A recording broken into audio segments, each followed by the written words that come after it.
ওসমান হাদির মৃত্যুতে এখনো শোকে স্তব্ধ গোটা বাংলাদেশ। এই শোকের মধ্যেই সব জল্পনা কল্পনার অবসান ঘটিয়ে অবশেষে সামনে এলেন তার স্ত্রী।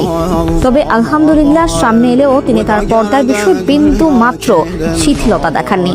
শেষবারের মতো প্রিয় স্বামীকে দেখতে মর্গে উপস্থিত হলেও কেউ তার কোনো ছবি বা ভিডিও ধারণ করতে পারেনি। মর্গে প্রবেশের সময়ই তার সামনে বিশেষ পর্দার ব্যবস্থা করা হয়।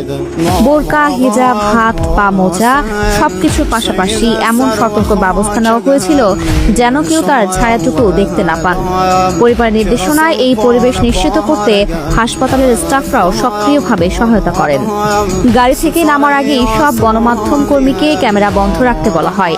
আবার ফিরে যাওয়ার সময়ও একইভাবে ক্যামেরা অফ রাখা হয়, যাতে কোনোভাবেই ছবি তোলার সুযোগ না থাকে।